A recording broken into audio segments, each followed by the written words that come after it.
Hi, everyone. I'm Maria, a pediatrician at Boston Children's Hospital, or as my mother, Helen, loves to call me, her greatest disappointment. Right now, I'm sitting in our living room, watching her swirl her expensive wine while dissecting my life choices for the 100th time. Philip is making a real difference in children's lives. Mom. His students adore him. I say, trying to keep my tone even. Well, darling, teaching finger painting isn't exactly brain surgery, she quips, her lips curling into a practiced smile. I just worry about your future. My father, Thomas, buries his head in the newspaper, his usual strategy for avoiding conflict. My younger sister, Rachel, nods along like a puppet, every word from Mom Gospel Truth. At least consider introducing him to Roger at the country club. Mom continues. He could help Philip find a real job in finance. Mom, we've been over this, I say, gritting my teeth. Philip loves teaching. It's his passion. My phone buzzes, offering a brief reprieve. It's a text from my best friend, Patricia.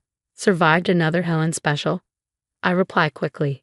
The usual. My husband isn't good enough routine. Coming over later. Her response is immediate. You bet. Someone's gotta keep you sane.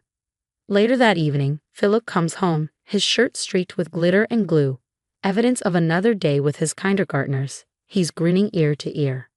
The kids made solar system models today, he says, dropping his bag by the door.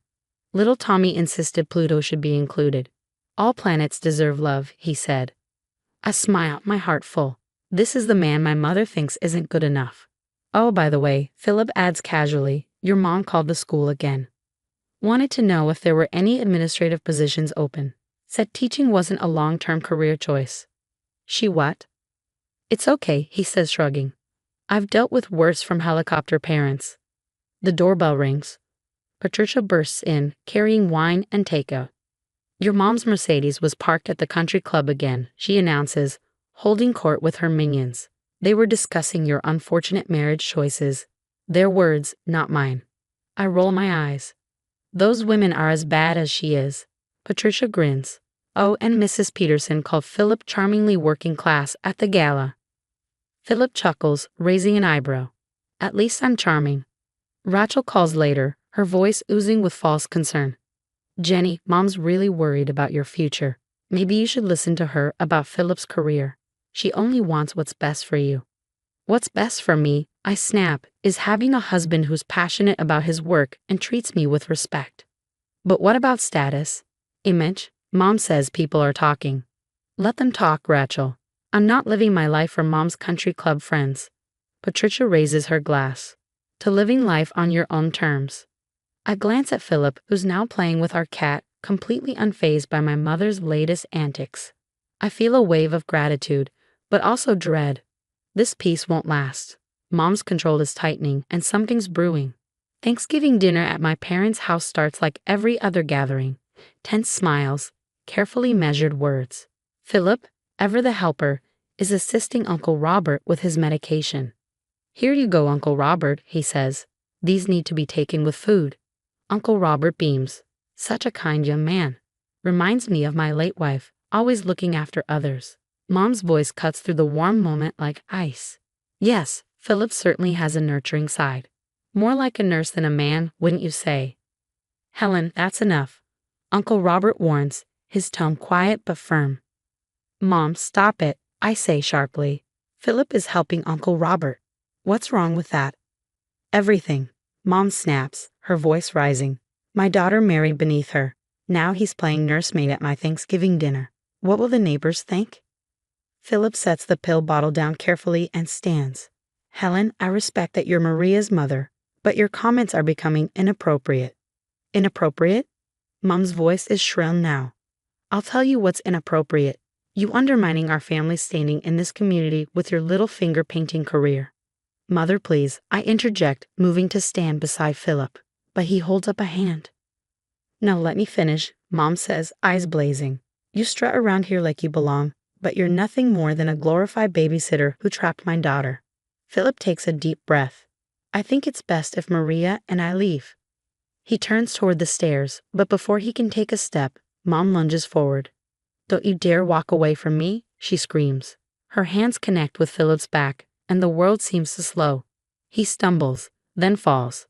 The sickening thud of his body hitting the stairs echoes through the house, followed by a crack that chills me to the core. I rushed to Philip's side, my hands trembling as I cradled his head. He was unconscious, his arm bent at an unnatural angle. My breath caught in my throat. "Oh my God, someone call an ambulance." I shouted, panic lacing my voice. "He probably did it for attention," Rachel sneered, crossing her arms. "Mom was just trying to talk to him." "Talk to him?" She pushed him down the stairs. "Uncle Robert, you saw it." Uncle Robert nodded grimly, holding up his phone. "I got it all, dear. Every second." "He deserved it."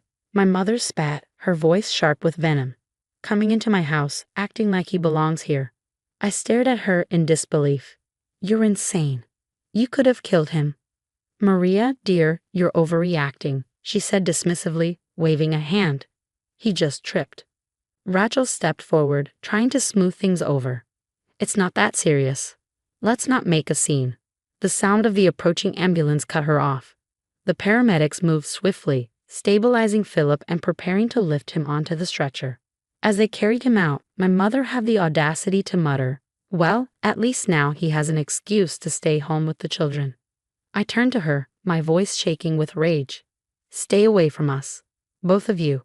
If Philip doesn't press charges, it'll be because he's a better person than anyone in this family." "You can't be serious," Rachel exclaimed. "We're your family." "Not anymore," I said coldly. "Uncle Robert, send me that video." As I climbed into the ambulance, my mother's voice echoed behind me. "She'll come crawling back. She always does." But as I looked at Philip's unconscious face, I knew this time was different. Mom had crossed a line that could never be uncrossed. Later that week, I sat at my laptop staring at bank statements Uncle Robert had just sent me. My stomach turned as I pieced it together.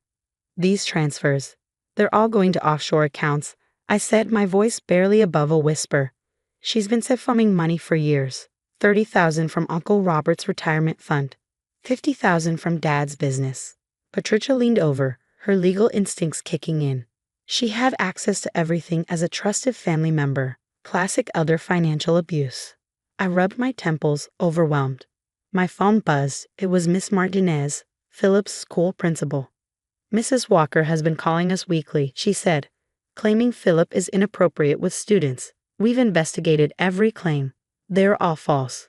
But we almost fired him last month because of the constant pressure." My blood ran cold. Mrs. Walker, my mother's best friend. Yes, she said she was concerned as a community member. I hung up, hands shaking. Patricia looked up from her notes. "She tried to destroy his career. All those anonymous complaints. Your mom orchestrated them." Another message from Uncle Robert pinged. It was a video of my mother at a country club meeting. "That kindergarten teacher is probably a predator," she said. "Why else would a man want to work with children? I've called the school, but they're covering for him." Patricia's fingers flew over her keyboard. "I'm documenting everything, the assault video, the financial records, the false reports. This is a pattern of abuse." Before I could respond, my father burst into the room, his face ashen. "Maria, the business," he stammered. "I just found out. We're nearly bankrupt." "Dad, sit down," I said. "There's something you need to see." I showed him everything. The bank transfers, the videos, the lies. His face fell as he realized the truth. All these years, I thought I was losing my mind. Money disappearing. Records not matching. She said I was getting forgetful. Rachel called, her voice panicked. "Jenny, everyone's ghosting me. Mrs. Peterson uninvited me from the charity board." "What did you do?" "I didn't do anything, Rachel. The truth's coming out on its own."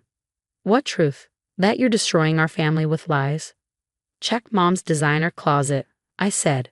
"Those tags match the dates of Uncle Robert's missing money." There was silence on the line. "That doesn't prove anything," Rachel snapped. Patricia interrupted, holding up her phone. "Your mother's bridge club president just called. They've seen the assault video. Helen's been removed from all committees." My father slumped into a chair, his shoulders sagging. "The country club, our friends, everything we built." "No, Dad, you built it. Mom just stole and lied." Uncle Robert sent another text. "Your mother's trying to access my accounts again. I've frozen everything. You can't do this to her." Rachel shrieked over the phone. Her reputation. Her reputation. I said coldly. What about Philip's career? Dad's business? Uncle Robert's retirement? Patricia placed a steadying hand on my shoulder. The DA will want to see this. Elder abuse, fraud, false reports. Rachel's voice softened, almost pleading. Maria, please, we can keep this private. Pay everyone back quietly. Like Mom kept quiet while spreading lies about Philip. My father stood in the living room, looking older than I'd ever seen him. He shook his head and said quietly, I need a lawyer. Use mine, Patricia offered immediately. He specializes in financial fraud. Another text buzzed on my phone, this time from Mrs. Peterson. Helen claims she's being framed, but we've all seen the evidence. I'm so sorry, Maria. I looked at Patricia. How long until this hits the social papers? She sighed. Given your mother's status? Hours. Maybe minutes. Rachel's voice came through the phone, still pleading. Maria, my friends won't even talk to me anymore. You have to fix this. No, Rachel. Mom made her choices. Now she can live with them. 3 years later, I sat on the couch in our living room, watching the news coverage of my mother's sentencing. 3 years for elder financial abuse and fraud. Philip walked in, adjusting his principal's badge, his formerly broken arm fully healed. You okay, honey? I smiled at him. Better than okay. It's finally over. My phone lit up. Rachel's 20th attempt to contact me this week. I stared at the screen as her voicemail played. Mom's asking for you. She's really changed. The prison counselor says so. I deleted the message and blocked her number. Patricia walked in, waving her phone. Did you see the charity auction listings? Your mother's entire designer collection is being sold to repay what she stole. She smirked.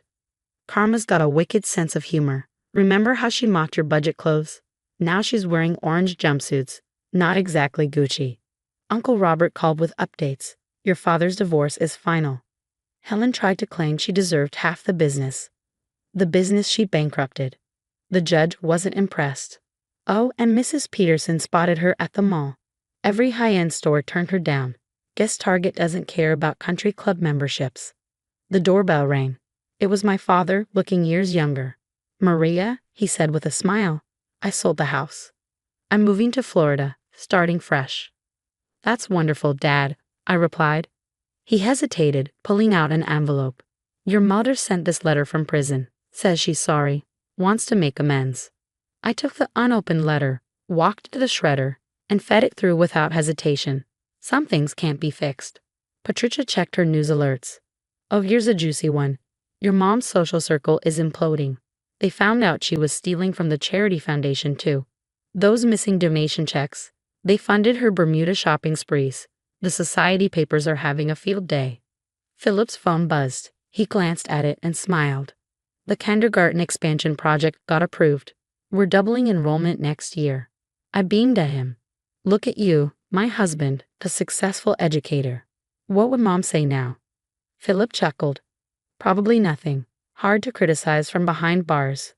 The TV flickered to a local news segment. Rachel's face appeared, tear-streaked and bitter. My sister turned everyone against us. We're victims too. I grabbed the remote and clicked it off. Enough of that. Philip wrapped me in a hug. Remember when your mother said I wasn't good enough for you? Now she's unfit for society, literally. Patricia raised her glass. To justice served cold with a side of karma. My father leaned back, a smile playing on his lips. I've got a date next week. Patricia raised an eyebrow. Oh, who's the lucky lady? A kindergarten teacher, he said, his tone teasing. We all burst out laughing at the irony. Later that evening, a final text came through from an unknown number. Darling, it's your mother. I'm being released soon. I've changed. Please. Block. I looked around at my real family, Philip, Patricia, Dad, and Uncle Robert, and felt a wave of peace. My mother hadn't just lost her money, status, and freedom. She'd lost the chance to share in the genuine happiness we'd found despite her. Philip, I said with a grin, let's have dinner at that little diner Mom said was beneath our class. The one where we had our first date. Perfect, he replied, taking my hand. After all, I had married the kindergarten teacher who became a principal, while she became a convict. Some people never learn. but their lessons can still teach us plenty. What would you do if you discovered a toxic family member wasn't just emotionally abusive, but also financially destructive and sabotaging your loved ones? Would you expose them or handle it privately to protect your family's dignity? Share your thoughts below.